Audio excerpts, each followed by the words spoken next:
Okay, so tuturuan ko kayo ngayon ng trick sa pagsasolve ng average problem. So ito yung example natin. Mary got a score of 85, 79, 93, and 82 in her first 4 quizzes. So sa first 4 quizzes natin, ito yung score ni Mary. What score must she get in the next quiz to have an average of 85 in the 5 quizzes? So given, meron siyang 4 na score sa quiz. Ayusin na natin ascending 79, 82, 85, 93. So ano daw yung panglima? Ano yung panglimang quiz niya? Lagyan natin ng X para maging average niya ay 85. So average niya, ito, lagay natin yung average dito sa baba. 85 daw yung average. Netong limang number na to, ang average daw niyan ay 85. Ano ang value ni X? Kapag ginamitan natin ang formula ng average ay X bar ang symbol ng average.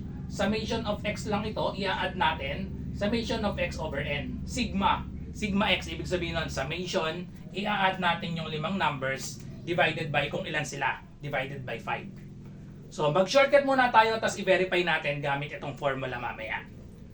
So ang technique kapag ganito, hindi na natin kailangang isolve ito, ibabalance lang natin. Kasi kapag, ang ibig sabihin, kapag ang average ay 85, pwedeng ang lahat ng numbers natin ay gawin nating 85. Gawin nating 85 lahat.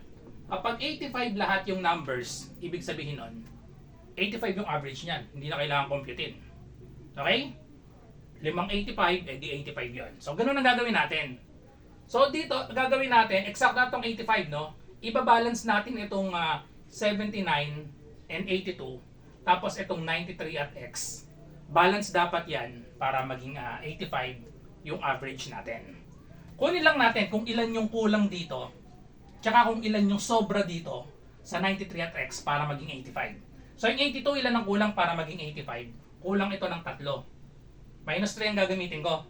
Ibig sabihin yan, 85 minus 3 equals 82. Yung 79, ilan ang kulang? Anong isasubtract sa 85 para maging 79? 85 minus 6. So, kulang ng 6. 79, kulang ng 6 para maging 85. So, ito naman, ilan yung sobra? 93, ilan yung sobra sa 85? Plus 8 ito. Plus 8 itong 93. 85 plus 8, 93. So, ngayon, i-total natin ito.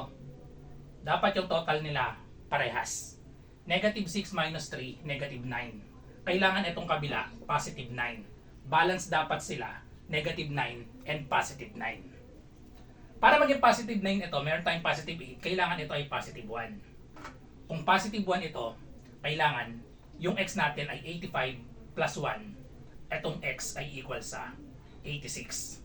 So kailangan ni Mary makakuha ng 86 para magkaroon siya ng average na 85. So patunayan natin gamit ang formula. So ang sagot natin 86. Tandaan natin 86 yung sagot natin. Let's verify gamit ang formula. X bar equals summation of X over N. I-substitute lang natin. Ang average daw 85. Ito yon. 85 equals summation ng X. I-add natin itong 4 plus yung X. So we have 85 plus 79 plus 93 plus 82 plus X divided by 5. Kailangan X ang matira. So tanggalin natin si denominator na 5. Multiply natin both sides by 5.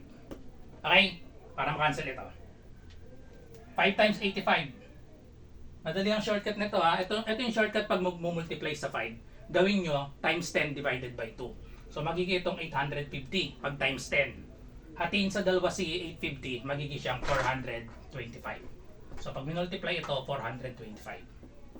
Equals, i-add natin ito. So kita nyo na, mahirap mag-mental. 4 na medyo malalaking number.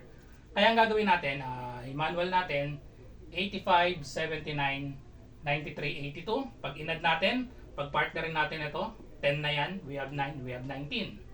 Then i-add natin ito. Gawin natin puro 8, no? Parang ano lang to, isang 8, dalawang 8, tatlong 8, isang 9.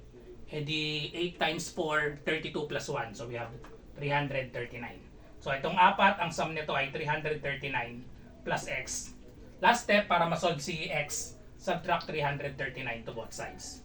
So check natin kung sasakto Pag sinubtract ang value na ni x, yung pang 5 quiz, subtract natin, BD6 will become 15. Itong 2 magiging 11. Ito ay 3. Sakto siya. 11 minus 3 is 8. 15 minus 9 is 6. So, eksakto. Ang average ay 86. So, ano ang mas gusto nyong gamitin? Yung first technique natin, shortcut, or itong gamit ang formula? So, another, try nyo namang sagutan ito. I-comment nyo kung ano yung average. Given, gawin nating 6. So, we have 79, 83, 85, 89, 91. Ano ang magiging pang-6? Ano yung magiging pang-6 para ang maging average nito ay 84 naman? Comment your answer kung ano sagot nyo. So, kung gusto nyo palang sumali sa aking math tutorial, meron akong tutorial para sa CSE, sa LET, sa NAPOLCOM, sa UPCAT. Message nyo lang ako kung gusto nyo sumali. 99 lang yon, 10 sessions ng math. Bye-bye!